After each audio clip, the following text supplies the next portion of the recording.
After losing a tough game in Milwaukee against the Houston Rockets, again, they should have won, but they lost that game to many different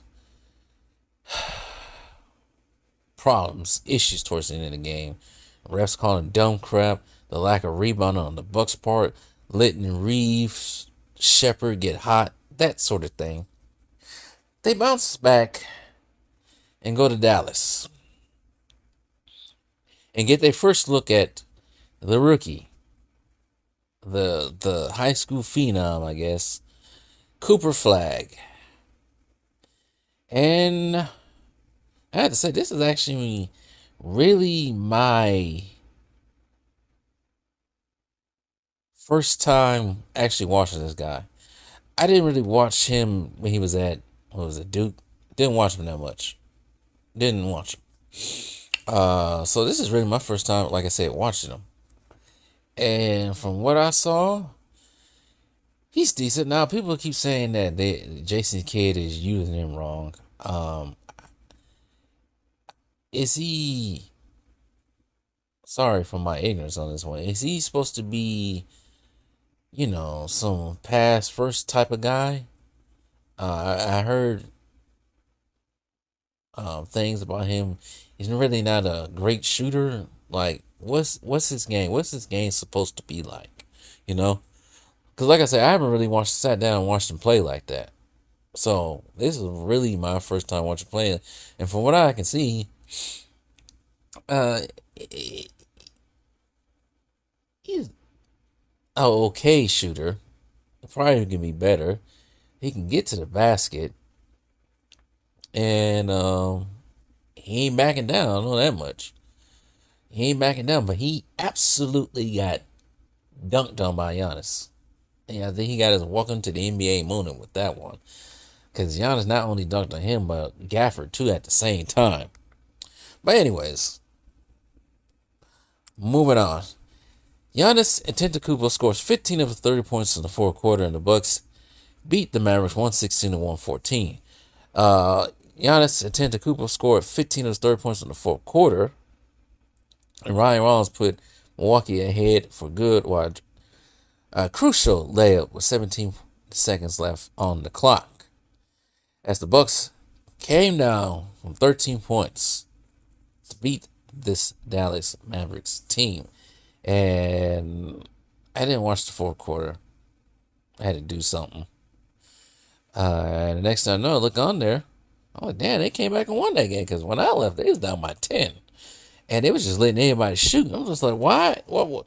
I don't understand for the life of me. Why is everybody have their hands on their side on defense? I never got there. If you see an open man, at least try to force him or challenge the shot. They don't do anything. These guys just leave them wide open to shoot threes. And this is the same thing happened against Houston.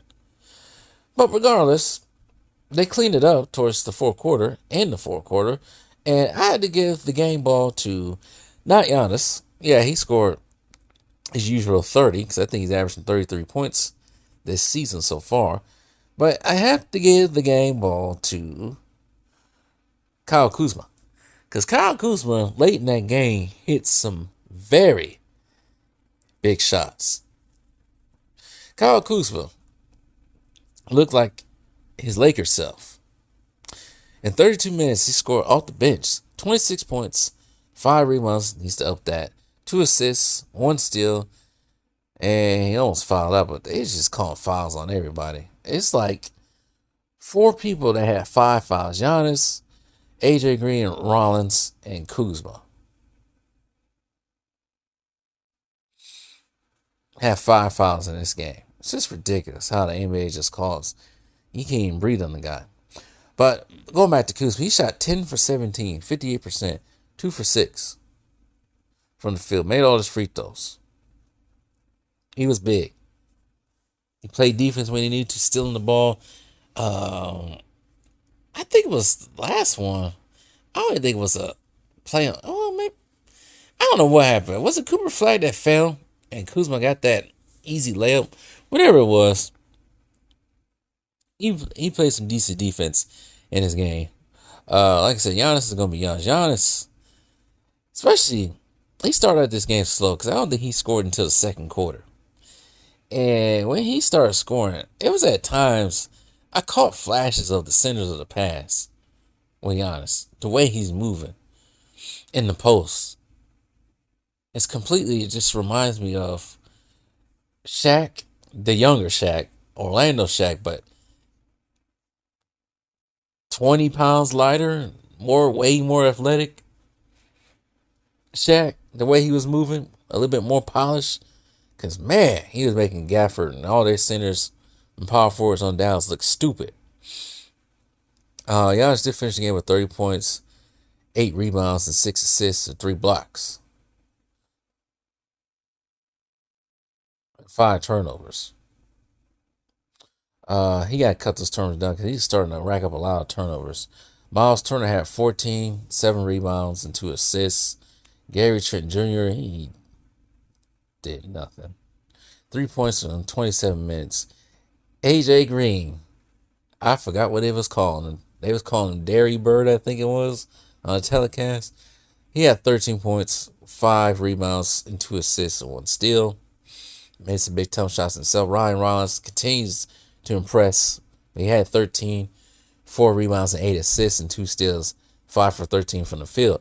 There's one person that is missing out of this whole equation that we ain't taking account yet. He hasn't been seen since the first game. Is Kevin Porter Jr. This is why I'm not really tripping too much on what the Bucks are doing right now because there's no Kevin Porter Jr. He's been out since game 1. And also, unfortunate news, the Bucks have lost Taurean Prince for some time with a herniated disc. We don't know when he's going to be back, but he's out indefinitely. So, next man up. Off the bench, Bobby Portis hit some big time shots as he was in late in the game with 6 rebounds and 13 points. Cole Anthony was only in there for 17 minutes, 4 points himself, but he did have 5 rebounds and 3 assists as well. I expect more people to come off the bench for more time with Taurean Prince be out for some time. The Bucks did grab 43 rebounds, an improvement from the previous night, and they still got out rebounded. They got out rebounded this game. 52 rebounds from the Dallas Mavericks. It's not good. They need to up them rebounds. That's going to be a big problem in the end. But despite the advantage that Dallas had rebounding wise, Dallas just it looked like a team that I think many people thought they was going to be, but towards the end they just floundered. Gafford 7 points, PJ Washington had 16, Cooper Flagg had 26. I think he's like the youngest player since LeBron to have, I think, 20-point games or something like that. He had 26, 9 rebounds, and 4 assists. 9 for 15 shooting. Williams with 13 and Max Christie out there with 13. The Klay Thompson did play today off the bench. 6 points in 17 minutes. He's just not the same. I think it's a combination of age and his mind is on stallion cheeks.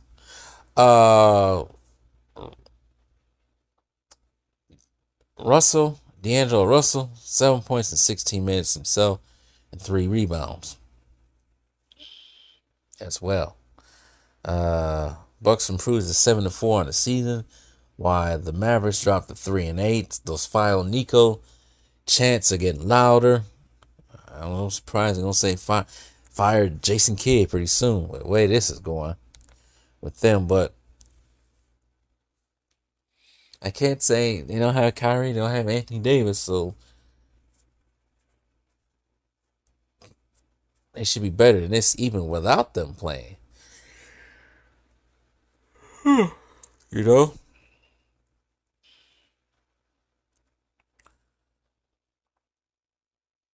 Let's see here.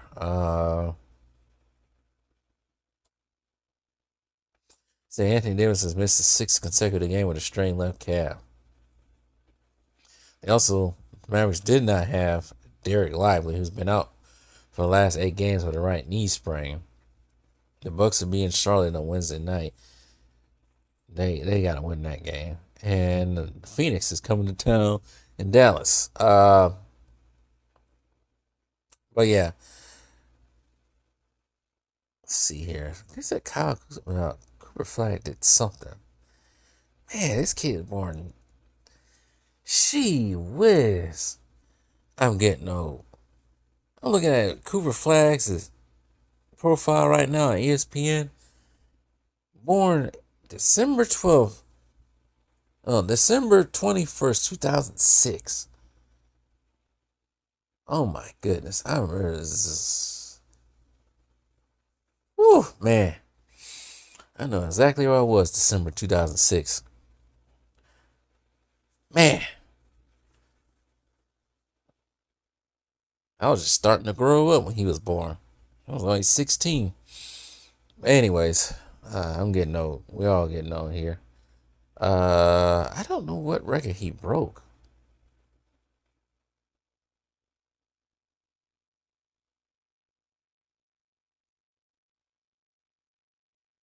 Anyways, I'm looking for something. I can't find it. What I'm looking for when it comes to Cooper Flagg. Uh, Other than him getting dunked on badly by Giannis, but maybe once Kyrie and Anthony Davis comes back, maybe they might be able to turn the ship. But anyways, as for the Bucks, at least a team from Milwaukee or from Wisconsin won on Monday night. But yeah, Bucks got to cut down on the turnovers too. They got to cut down on the turnovers, get more rebounds, cut down on just letting any willy nilly player who's a fringe player just have a career night. They gotta cut down all these 3-point attempts. Do something. This is terrible. The games shouldn't be this close. They should not play down to the competition of the Dallas Mavericks. They should have blew them the hell out. But anyways, at least they got the win.